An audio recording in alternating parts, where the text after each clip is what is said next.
अभी दोस्तों, मैं राहुल नागपाल और आप देख रहे हैं राहुल लाइव 85। जैसा कि आपको विदित है कि कल आगरा में एसएन कॉलेज की मेडिकल छात्रा योगिता गौतम की एक ब्राह्मण डॉक्टर द्वारा गला घोंट करके और चाकू से वार करके हत्या कर दी गई। बड़ा गंभीर विषय है, क्योंकि जिस प्रकार से हमारे समाज की, दलित समाज की लड़कियों को प्रेम के जाल में फंसा करके और उनको पहले इस्तेमाल किया जाता है और बाद में जब शादी का दबाव बनाया जाता है तो उनकी हत्या कर दी जाती है। पहला मामला योगिता गौतम का, कि कोई भी इस प्रकार से योगिता गौतम की तरह किसी की हत्या की गई।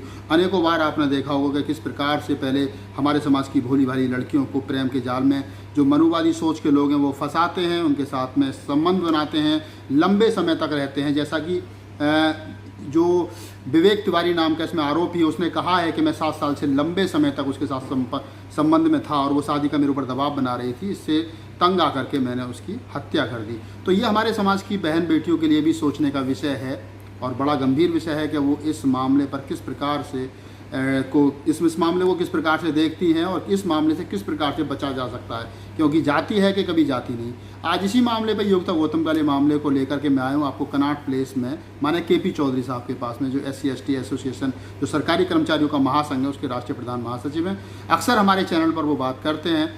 आज इसी विषय पर हम उनसे बात करेंगे कि समाज की बहन बेटियों को, खास तौर से जो पढ़ी लिखी हमारी बहन बेटियां हैं, जो प्रेम जाल में फंसती हैं और बाद में उनका हश्र ये होता है। गांव देहात में जो लड़कियां रहती हैं, अक्सर उनके साथ में उनको उठा लिया जाता है, उनका अपहरण किया जाता है, उनके साथ में रेप होता है। अक्सर हम आए दिनों अखबारों में पढ़ते हैं कि मनुवादी दबंगों ने इस प्रकार की हरकत की। लेकिन पढ़े लिखे लोग जो महानगरों में रहते हैं, उनका अपहरण नहीं होता है, उनका माइंड जो है वो वॉश किया जाता है और उनको प्यार मोहब्बत की और समानता की बात की जाती है। और ये कहा जाता है कि हम जाति में विश्वास नहीं करते हैं, और बाद में जब उस लड़की का यूज होता है तो फिर उसकी हत्या कर दी जाती है। हमारे साथ में हमारे KP चौधरी साहब, उनसे बात करते हैं कि उनका क्या कहना है इस बारे में। बहुत ही दुखद ये घटना है, जिस तरीके से एक होनहार हमारे समाज की बेटी का कत्ल किया गया है। और सबसे बड़ी चिंता की, अफसोस की, दुख की बात यह है कि कातिल खुलेआम ये बोल रहा है कि मैंने मारा है। अगर कातिलों का हौसला इस हद तक बढ़ गया है तो ये देश की सरकार और राज्य की सरकार के सामने एक प्रश्न चिन्ह तो खड़ा करता है। ऐसी क्या बात है जो एक कातिल को इतना साहस देती है कि वो हत्या के बाद खुलेआम ये बोल रहा है कि मैंने मारा है। पहले भी ऐसा होता रहा है, हत्याएं हुई हैं, आगे भी होती रहेंगी, लेकिन ये जो एक हौसला हत्यारों का बढ़ता जा रहा है, ये देश के लिए एक बहुत बड़ी चुनौती के रूप में मैं इसको देख रहा हूँ। हमारी होनहार बच्ची थी, MBBS MD थी, एक बेकार जो बार बार फेल हो रहा था, एक बेकार लड़का था जो कि दूसरी जाति से था। प्रेम विवाह होते रहे हैं, आगे भी होते रहेंगे, इतिहास में भी प्रेम विवाह होते रहे हैं। लेकिन जिस तरीके से ये मैं इसे प्रेम विवाह के रूप में ना देख करके मैं इसको एक जातिगत द्वेष के रूप में, एक लड़की के साथ प्रेम का नाटक करके फिर उसकी मजबूरी का फ़ायदा उठाओ और फिर उसके बाद में उसकी हत्या कर दो और सरेआम ये कहो कि हमने मार दिया इसको और हमने ये किया। ये तो, अगर मैं सरकार से ये कहूँगा, विशेष रूप से उत्तर प्रदेश सरकार से ये कहूँगा कि सरकार वास्तव में अपनी जिम्मेदारी का निर्वहन कर रही है क्या? क्या आम नागरिक की सुरक्षा की जिम्मेदारी जो सरकार के कंधों पर, क्या उसका निर्वहन हो रहा है? अगर ऐसा होता तो शायद ये व्यक्ति इस टाइप से एक गरीब समाज की बेटी की हत्या करके और सरेआम ये क्लेम नहीं करता कि मैंने उसको मारा है।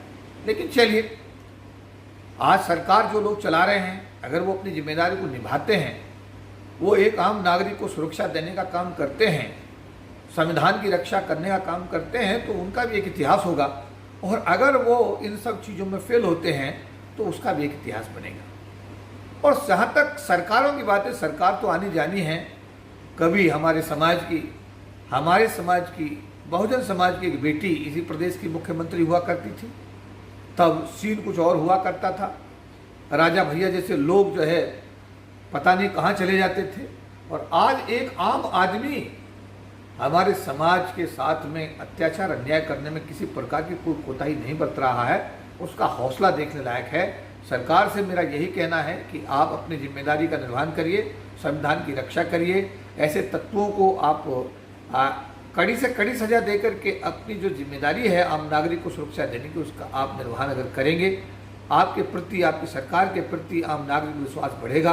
अन्यथा ऐसा ना हो कि सरकार तो बन गई है और आप अगर इसी तरीके से, जिस तरीके से प्रदेश की स्थिति बनती जा रही है, अगर ये कंटिन्यू चलता रहा तो एक दिन आम आदमी का विश्वास सरकार से निश्चित रूप से उठ जाएगा और वो दिन मुझे लगता है कि बहुत ही एक दुर्भाग्यपूर्ण दिन होगा।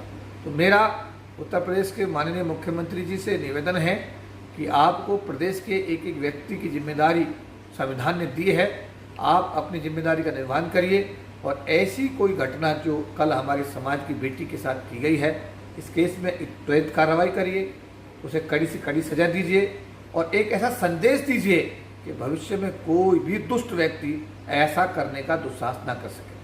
चौधरी साहब, चलते चलते हमारे दर्शकों को और ख़ास तौर से जो योगिता गौतम, जिस लड़की की हत्या हुई है, डॉक्टर योगिता गौतम की, उसके परिवार के प्रति या और समाज के लिए कोई खास मैसेज अगर आप इस विषय को ध्यान में रख देना चाहते हैं तो?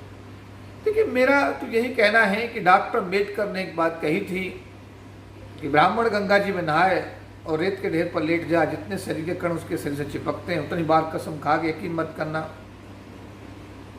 मत करना धोखा देगा। डॉक्टर अम्बेडकर से पढ़ा लिखा आदमी आज तक पूरे वर्ल्ड में पैदा ही नहीं हुआ। 22 प्रतिज्ञाओं का जिक्र हमेशा मैं करता रहता हूँ बातचीत में कि भाई 22 प्रतिज्ञाएं देकर गए थे बाबा साहब अम्बेडकर। और हमारे दुखों का कारण हम खुद हैं जी। हमारे जो दुख हैं, हमारी जो ये दुर्दशा, इसका कारण हम खुद हैं। कोई दो आदमी एक साथ नहीं है। वो समाज की बेटी की जो हत्या हुई है वो समाज की हत्या हुई है जी। अगर समाज एकजुट होता, इकट्ठा होता। मुजफ्फरनगर में कुछ वर्ष पहले एक जाट समाज की बेटी के साथ में सिर्फ छेड़छाड़ हुई थी, पूरा मुजफ्फरनगर जल गया था, पूरा प्रदेश जल गया था, पूरे विश्व ने उसको देखा, क्योंकि वो समाज इकट्ठा है। उस बेटी के साथ समाज खड़ा हुआ है। इस बेटी के साथ अगर आज समाज खड़ा हुआ होता तो कोई भी दुष्ट व्यक्ति उस बेटी की हत्या करना तो दूर, उसकी तरफ देखने तक की हिमाकत नहीं करता।